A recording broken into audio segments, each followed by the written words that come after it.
Voilà, je vais vous parler un petit peu de mon instrument.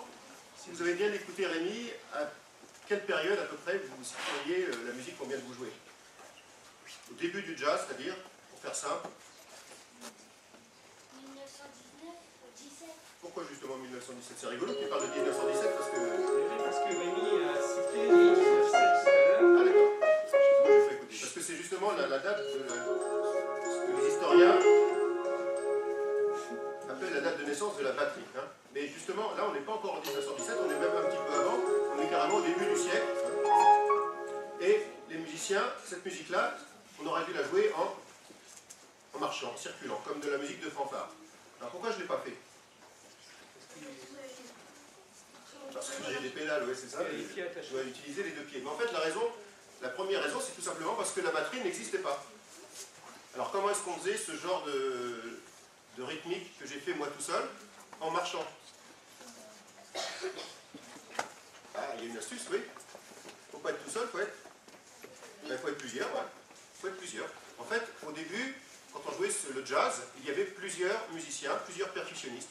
Vous avez certainement déjà vu des défilés, hein, 14 juillet, ou des fois dans les fanfares municipales. Pardon. Il y en a une à Gournay, c'est parfait. Donc il y a un musicien qui est responsable de la grosse caisse, le son le plus grave de la batterie, un autre qui a le tambour, un tambour militaire, maintenant ça s'appelle une caisse claire, d'autres ont des cymbales avec une cymbale dans chaque main pour faire ce son-là. Et c'est comme ça qu'on pouvait faire ce genre de musique. Alors au début c'était très militaire, hein, on utilisait beaucoup ce tambour-là pour scander la marche.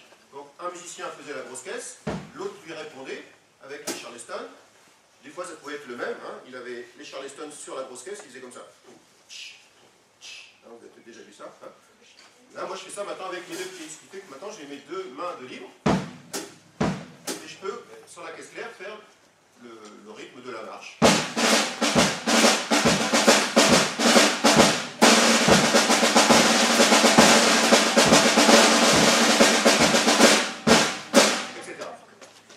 Ça, c'était pour jouer cette musique de rue, cette musique de fanfare, une musique très joyeuse, très festive.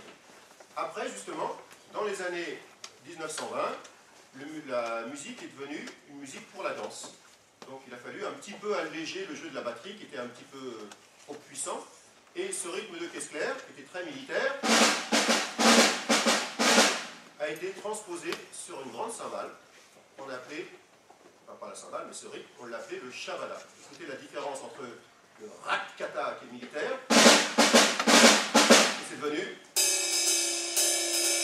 Vous entendez que c'est la même cellule rythmique. C'est tac, tac, tac, tac, tac, ça fait rak-kata, soit shabala, shabala. Alors ce fameux shabala, il va devenir indispensable hein, dans tout le jazz actuel. Hein, c'est un petit peu l'ossature, le squelette de la section rythmique. Hein, la section rythmique, je vous le rappelle, c'est les trois instruments qui accompagnent les soufflants, c'est-à-dire le piano, la contrebasse et la batterie. Et tous les musiciens écoutent ce fameux shabala, que vous allez tous faire dans un premier temps à votre place. Alors vous décroisez les jambes si vous les avez oubliées.